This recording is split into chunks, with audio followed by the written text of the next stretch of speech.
ఉంది. స్వేచ్ఛ ఎందుకుందంటే దేవుని ఆత్మ ఎక్కడ ఉండునో అక్కడ స్వతంత్రం ఉంటుంది. స్వతంత్రం ఉన్న చోట వారి ఇష్టానికి ప్రాధాన్యత ఉంటుంది. యోహాను సువార్తలో మనం చూడగలిగితే పిల్లలు అక్కడ అంటాడు, నా యందు మీరును మీ యందు నా మాటలు నిలిచిన్నట్లయితే మీకు ఏది ఇష్టమో అడగండి, అది ఇస్తాను అని అన్నాడు. నీకు ఇష్టమైంది అడగమన్నాడు. నీ ఇష్టాన్ని ఆయన గౌరవించాడు. కానీ ఆ ఇష్టాన్ని గౌరవించడానికి ఆయన చెప్పిన పదం ఏంటంటే, మీరు నాలో ఉండాలి, నేను మీలో ఉండాలి. ఇప్పుడు నేను మీలో ఉండాలి అని అన్నప్పుడు ఆ అధికారి నీలో ఉన్నప్పుడు ఆ అధికారికి నువ్వు లోబడాలి. అవునా కదండి? ఇప్పుడు ఆ అధికారికి నువ్వు లోబడితే నీ ఇష్టాన్ని ఆయన గౌరవిస్తాడు. ఆ అధికారికి నువ్వు లోబడకపోతే నీ ఇష్టాన్ని ఆయన గౌరవించాల్సిన అవసరం లేదు. ఎందుకనంటే నీ ఇష్టం వచ్చినట్టు నువ్వు నడుస్తున్నావు, ఆయనకు నచ్చినట్టు ఆయన నడుస్తాడు. ఆయనకు ఒక చట్టం ఉంది.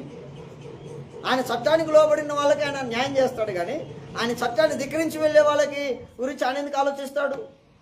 నీ ఇష్టానికి నీవు వెళ్తున్నావు, నీ ఇష్టాన్ని ఆయన గౌరవిస్తాడు, తప్పలేదు. కాకపోతే దేవుడి దగ్గరికి మనం వచ్చాము కనుక దేవుని అధికారానికి మనం లోబడకపోతే మనకు కలిగే కొన్ని నష్టాలు ఏంటో మనకు తెలియజేస్తాను. చూడండి పిల్లారా,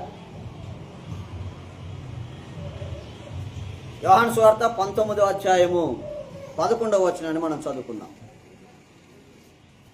యోహాను సువార్త 19వ అధ్యాయము 11వ వచనం. అందుకు యేసు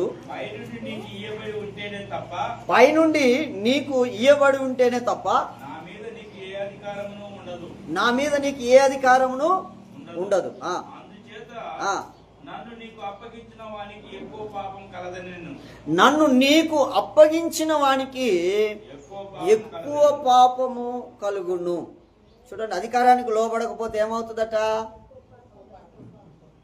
చెప్పట్లేదు. మేము పాపం చేసిన వాడు అవుతావు కాదు, పాపము ఎక్కువ చేసిన వాడు అవుతావు.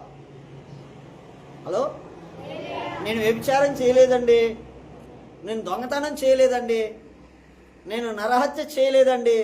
హలో, తలకాయలు పైకెత్తాలి. నేను 1-2 ఎందుకు చూపెడుతున్నా?